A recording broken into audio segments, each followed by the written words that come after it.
varu mēģināt angliski, bet, es esmu no Rīgas, dzimis Rīgā.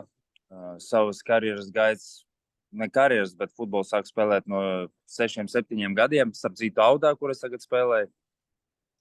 Un, un cik jau sanāk vairāk par 20 gadiem nodarbos ar futbolu, kopš 18, 19 gadiem nodarbos ar to profesionāli, visu savu karjeru pavadīju Latvijā. Un, šobrīd spēlēju Auda sastāvā, atrodamies treniņu nometnē un gatavojamies sezonai. You joined Skonto when they were one of the best teams in Latvia. As a young player, what did you expect before joining them? Priekš manīm tas bija laikam sapņa piepildījums, jo es biju Skonto akadēmijā, un visi, kas bija Skonto akadēmijā, gribēja spēlēt Skonto, jo Skonto bija lielākais klubs uz to brīdi Latvijā. Un, protams, es biju ļoti priecīgs, jo pirms Skonto es biju vēl Olimpā. Tas bija kā, nezinu, var pateikt, otrā kā dublis, Skonto dublieri, bet spēlēja virslīgā. Tas bija, man liekas, ļoti labi, jo tu varēji sevi parādīt virslīgā, un lielākā daļa, kur sevi labi pārliecināja, gāja no Olimpa uz Skonto. Un es arī tiku uz turieni, un es parakstīju savu pirmo profesionālo līgumu ar Skonto. Mans līgums bija uz 5 gadiem. Un, biju ļoti priecīgs, un pirmo gadu nespēlēju daudz, jo biju jauns un bija grūti tikt sastāvā, bet pēc tam atnāca Tamas, un pie viņa es biju spēlējis, biju pamatsastāvu spēlētājs pirmos gadus, un biju ļoti priecīgs, bet, protams, bija arī finansiālās problēmas ar algām, un tagad mēs visi zinām, kāds ar Skonto, viņu vairs nav, bankrotēja, bet, tajā brīdī, kad es tiku tur, es biju ļoti priecīgs. As you said, the first season, you weren't playing as much. How did you motivate yourself to become a starting 11 on the team? Motivēju es sevi vienkārši trenēties, mēģināt sevi pierādīt, un es sapratu, ka man būs grūti, jo es biju, kā vēlreiz teicu, biju gados jauns, un skaidrs, ka tev vajag sevi pierādīt, bet to bija diezgan grūti izdarīt, nespēlējot. Spēlēju pa dublieriem pārsvarā to gadu, un kā lai pasaka, nesanāca man to izdarīt. Nevaru teikt, ka treneris neuzticēs vai vēl kaut ko tādu. Es uzskatu, par to nav viegls runāt, bet pēc tam nākamajā gadā jau, kā teicu, atnāca cits treneris, varbūt viņš mani redzēja, varbūt viņš mani ieraudzīja kaut kādu lielāku potenciālu, un pie viņa es spēlēju, var teikt, pamatsastāvā. Bet tikai trenējoties, es varēju kaut ko pierādīt. Un es to arī darīju, vismaz mēģināju to darīt, kā man likās. Oh, that's good to hear. As you mentioned, that Skonto had financial and debt problems. Did that affect the team spirit as well as how the team performed on the pitch? Man liekas, tas tieši otrādāk mūs motivēja kaut kā. Mēs bijām ļoti saliedēta komanda ārpus laukuma, jo bija problēmas ar naudām, un daudziem nemaksāja. Kā daudziem, visiem nemaksāja. Es atceros, man liekas, nemaksāja 8 mēnešus. Es tagad nevaru iedomāties, ja man nemaksā 8 mēneši, man ir 2 bērni, man ir ģimene, es nezinu kā, bet tajā brīdī es vēl to tik stipri nesapratu, jo es biju 19, 18 gadus jauns, un es nezinu, man bija vecāki, pie kuriem es varēju aiziet un tā tālāk, bet ja runājot tieši par komandu, tad mēs bijām ļoti saliedēti, un mēs, man liekas, spēlējām ļoti labu futbolu uz to brīdi, bet tik un tā beigās tas deva par sevi, varēja redzēt, jo, man liekas, uz vienu spēli mēs nemaz neaizbraucām, kā protests, man liekas, uz pret Liepāju. Man liekas, tas bija 2015. vai 14. gads, mēs neaizbraucām uz Liepāju, jums nemaksāja. Un, bet, protams, tas mēģināja, mēs kaut kā viens otram palīdzējām, tur pieredzējušākie kaut kādi palīdzēja jaunākajiem ar to pašu naudu vai vēl kaut ko, bet tieši kā komanda mēs bijām saliedēti. Tas tieši palīdzēja, motivē, bet, protams, tas ir normāli, ka tev nemaksā naudu, tu esi uz stresa, un beigās viss notika tā, ka tas notika, ka komandas vairs nav. After Skonto, you joined EDFS. Did that help in terms of the financial situation as well as being in a more stable environment? Man bija vēl, kad Skonto bankrotēja, man bija vēl 1 gads ar Skonto. Un man sanāca, ka es 1 gadu aizgāju uz īri, uz RFS es biju uz īri, un pēc tam es jau parakstīju līgumu. Bet man bija tik nepierasti, ka man maksā katru mēnesi laikā. Man sanāca ka man nebija tā lielākā alga, es neteikšu cik, bet viņa bija ne ļoti liela. Bija pat mazāk nekā Skonto, bet man sanāca pa gadu uzkrāt tādu summu, jo es pieradu to naudu netērēt, un bija ļoti patīkami.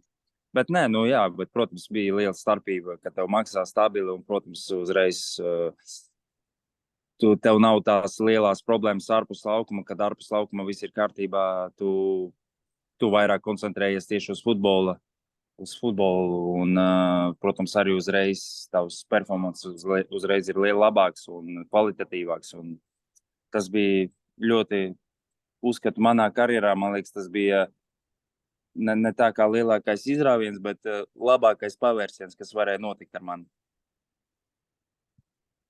During your last season with RFS, just before the season started, the Virslīga was postponed due to COVID.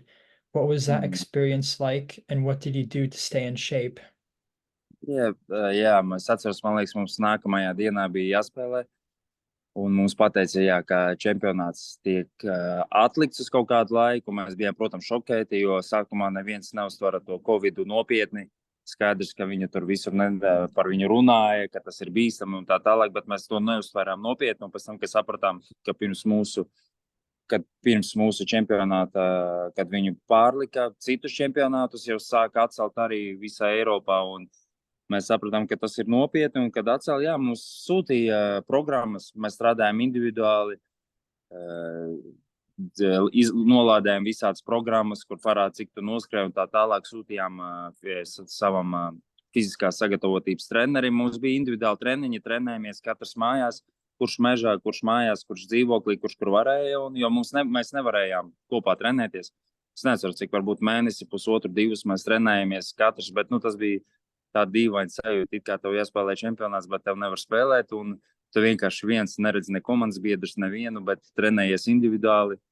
Un kaut kur, man liekas, 2 mēnešus mēs tā trenējamies, pēc tam jau atļautajās nelielās grupās arī mēs trenējamies pa 5 cilvēkiem, un arī vajadzēja tie 2-3 metri distances, un tas bija tā ļoti dīvaini. Mēs pat skrienam pa mežu, bet tik un tā mēs neskrienam blakus, bet viens no otra attālumā tāds diezgan kurjos, jo es nesapratu no tā kāda jēga, ja tik un tā mēs spēlējam spēles, kad sākās čempionāts, mums tik un tā mēs spēlējam, kontaktējamies viens ar otru, nezinu, tā tālāk. Bet, kā bija, tā bija, bet tā visādā gadījumā bija interesanta pieredze. Bija interesanti. Yeah, it was definitely a crazy time period. As you have been playing in the Virslīga for over 10 years now, what are the biggest changes you have seen in the league? Lielākās izmaiņas, es domāju, līmenis izauga. Es uzskatu, īpaši pēdējos gados ar RFS Rīgas atnākšanu izauga līmenis, Liepāja, Valmiera, tagad Auda, un kā lai pasaka pareizi, man liekas, tagad vairāk līdzjūtēji ieinteresēti šitie sociālie mēdīji, tagad vairāk, ja tu paskatīsimies RFS Rīga, Liepāja, Valmiera, Instagrami, Twitteri, Facebooki, visādas bildes, jo agrāk, cik es atceros, kad es konto laikos biju, es atceros, mēs spēlējām tur lielās spēles par to pašu Liepāju, Ventspili, kad bija, nezinu, varbūt 500 cilvēki varbūt atnāca uz spēlēm, bet tagad, ja mēs runājam par Rīgas derbiem, pats, kad vēl RFS es biju Rīgas derbiju spēlēm, 2-3 tūkstoši nāca spēlēm, tas bija tāds patīkams pārsteigums, un tagad cilvēki staigā uz spēlēm, tas ir lielākais plus, un es uzskatu, ka līmenis arī izauga. How did it feel when you got called up to the Latvian national team, and how did you find out about being selected? Vēlreiz varu uzdot, nesapratu jautājumu. How did it feel when you got called up to the Latvian national team, and how did you find... Ka netiku izsaukts? Kad tu biji izsaukts uz nacionālo izlasi? Kad es biju izsaukts. Man bija tas, protams, patīkami, un pie tā man izsauca kā centra pussargu, balsta pussargu, un es arī visas spēles, cik man tur 6 vai 7 spēles spēlēju kā balsta pussargs. Protams, man bija patīkami, jebkurš spēlētājs grib spēlēt nacionālajā izlasē, un man bija tas ļoti patīkami. Un es biju ļoti priecīgs, protams. Un, diemžēl nesanāca tik daudz nospēlēt, tur arī ir savas nianses, kāpēc un tā tālāk, bet, es biju ļoti priecīgs. Es uzskatu, ka es darīju maksimumu, ko varēju. Un, protams, to jautājumu var uzdot jebkuram spēlētājam, viņš ir atbildējis vienu un to pašu. Protams, viņš ir ļoti priecīgs un viņš grib spēlēt Latvijas izlasē. Who is the best coach you have ever had in your career and why? Man bija ļoti daudz treneru. Un tagad uz doto brīdi es domāju, Simo Valakari laikam uz doto brīdi, jo man patika viņa futbola stils, man patika viņš patīk joprojām viņa stils, patīk viņš kā persona, kā cilvēks, ļoti pozitīvs, atklāts cilvēks. Uz doto brīdi, es domāju, viņš jo īpaši pēc pagājušā gada rezultātiem mēs redzam, ka mēs spēlējam. Varbūt sākumā rezultātu ziņā nebija tā labākā sezona, bet mūsu stils, mūsu zīmējums, mēs atšķiramies no citām komandām. Un, tas man ļoti patika. Mēs kontrolējam vairāk bumbu un tā tālāk. Un arī to, ko līdzjūtēji, neviens neredz, kas notiek ģērbtuvē, kas notiek starp spēlētājiem un treneriem. Viņš ļoti saliedēja, ļoti pozitīvs un ļoti patīkams treneris, par kuru gribas cīnīties, spēlēt. Un es domāju, Simo. Speaking about Alda, you joined them when they got promoted to the Virslīga. Were you surprised of how well the season went, especially with winning the Latvijas Kausa? Es atnācu uz Audu vasarā, kad Liepājā bija klasiskā pārbūve, kā mēs to visi zinām. Un, man, kā lai pasaku pareizi, es biju patīkami pārsteigts, jo es, kad atnācu uz Audu, es atbraucu uz Piņķiem. Es nekad tur neesmu bijis, tur tie jaunie laukumi, Piņķu bāze, un es, kad to ieraudzīju, man likās, ka es vispār neesmu Latvijā. Es domāju, ka tāda līmeņa Latvijā nebūs, un es jau tad biju patīkami pārsteigts. Un, es atnācu uz Audu, Stipiņš bija treneris, atbrauca kopā ar mani vairāki Āfrikas spēlētāji, kā Njangs, tālāk, Karamoko, un mēs sākām spēlēt citādu futbolu, un mēs sākām labi spēlēt, tikām līdz kausa finālam, kur uzvarējām to finālu, un es uzskatu, ka mēs pamatoti to izdarījām. Es uzskatu, ka mēs labi nospēlējām aizsardzībā, īstām savu momentu, un bija, protams, iekšā tāds. Ja man kāds pateiktu sezonas sākumā, aizpagājušā gada sezonas sākumā, ka Audu uzvarēs kausu, es pateiktu, labs joks un tā tālāk, vai 5 gadus atpakaļ man pateiktu, ka es spēlēšu Audā, spēlēšu Eirokausos un 2. gadu pēc kārtas, un kā Auda izaugs līdz tādam, kā līdz top klubam, top 3, top 5 klubam Latvijā. Ļoti liels progress, un tas ir ļoti patīkami, un man prieks, ka esmu te.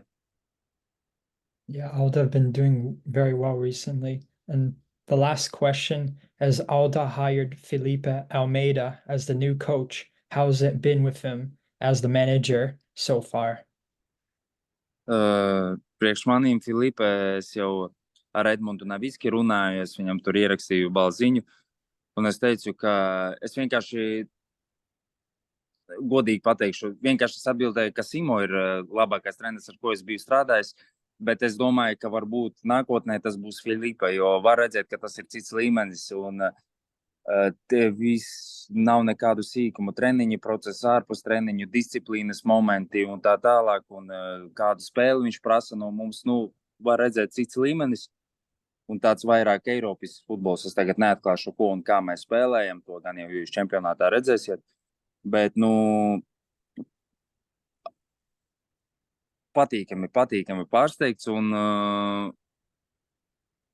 cilvēks strādāja tādos klubos kā, Porto, Olimpiakas, Kariņcians, Feņerbahče, tāpēc, ka mums pat bija teorija. Viņš saka, es parādīšu manas bijušās komandas, kā mēs spēlējam, kādu futbolu spēlējam, un viņš vienkārši slēdz Porto, kā iesit pret PSG Čempionu līgā, pēc tam viņš ieslēdz kā Porto presingo Barcelonu, bet Barcelona, kur bija Iniesta, Xavi, Busquets, Messi, un tu saproti, ka tas treneris, kas bija tur, tagad trenē tevi, un tu dažreiz es uzdodu jautājumu, kāpēc Auda, bet, labi, kā ir, tā ir. Redzēsim. Jebkurā gadījumā tas viss ir ļoti interesanti. Man tas ir var teikt, iedvesmo. Man tas ir ļoti patīkami un redzēsim, kā būs. Yeah, that's great that he's with Alda now. Thank you for the interview. Yeah.